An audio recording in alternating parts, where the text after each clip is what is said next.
আমি উৎফুল্লিত। আমি যিকেইটা ৱাৰ্ড মেম্বাৰ আমি লৈ আহিছোঁ দিবৰ কাৰণে চবকেইটা জিকি। আজি আপোনালোকে কিমানজনে ইয়াত ৱাৰ্ড মেম্বাৰ কিমানজনে মনোনয়ন পত্ৰ দাখিল কৰিছে? আমাৰ অৰ্ডাৰ পৰা 10জনে দিছে, বাকীকেইটা লোৱা নাই, ল'ম বুলি আশা কৰোঁ।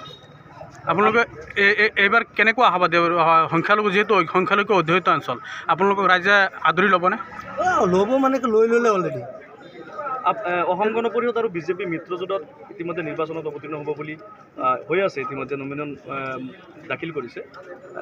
জিলা পৰিষদৰ 4টা জিলা পৰিষদ ৰূপৈ সমষ্টি এইটো ভাল প্ৰভাৱ পৰিব আৰু ভাকুলিটো আমাৰ বিজেপিৰ কাৰণে ভালেই হৈ আছে আৰু হাতীভাৰাও ভাল, আমাৰ তিনিচুকীয়াও ভাল, চতিয়ানো ভাল, ভালেই হ'ব আমাৰ জিলা পৰিষদ জিকিব 100%। ওয়াকাব বিল যেটো আনিছে এই সম্বন্ধে আমাৰ মাইনৰিটি অঞ্চলত ইমান প্ৰভাৱ নপৰে, এই সম্বন্ধে আমাৰ মাইনৰিটি মানুহে ইমান বুজিও নাপায়। কিন্তু আইন যেটো আনিছে এইটো মুছলমানৰ ভালৰ কাৰণে আহিছে, হয়তো সময় লাগিব, 2 দিন পিছত ভালদৰে বুজি পালে ওয়াকাবটো নাথাকে। কিন্তু মাইনৰিটি এৰিয়াত দেখা গৈছে ওয়াকাব আইনৰ বিৰুদ্ধে প্ৰতিবাদ হৈ আছে, প্ৰতিবাদ সাব্যস্ত হৈ আছে। কিছুমান মানুহে ভালদৰে বুজা নাই, কিন্তু এইটো ওয়াকাব ইমান প্ৰভাৱ নপৰে যেহেতু পঞ্চায়ত নিৰ্বাচন সমাগত। এতিয়া চাব ৰাইজ সব উন্নয়নৰ ফালে গুচি গৈছে, উন্নয়নৰ ফালে আছে।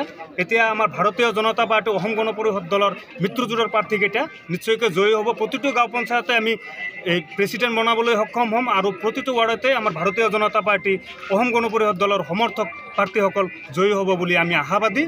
আপোনালোকে এই ৰিজাল্টখন পঞ্চায়ত ইলেকশ্যনৰ ৰিজাল্টৰ পিছত জলকে পটপটকৈ ওলাই পৰিব। আৰু ইয়াত কংগ্ৰেছৰ কোনো ভেটি নাই, কংগ্ৰেছৰ কোনো স্থানেই নাই।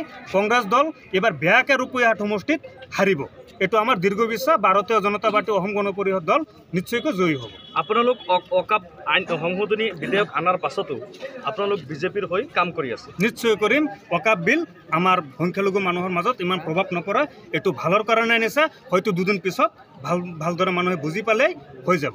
কিন্তু সংখ্যালঘু ৰাইজে কোৱা মতে ওয়াকাব আইনে সংখ্যালঘুৰ যি সম্পত্তি আছে সম্পত্তি লৈ যাব, কাঢ়ি লৈ ক'তো নাযায়, সম্পত্তি তাতে থাকিব। ইয়াৰ যি কৰ হ'ব এইটো সংখ্যালঘু মানুহৰ ওপৰতে ব্যৱহাৰ হ'ব আৰু সংখ্যালঘু মানুহৰ উন্নয়নৰ হকে এই বিলটো আনিছে। এইটো 2 দিন পিছত হ'লেও ৰাইজে বুজি পাব লাহে লাহে।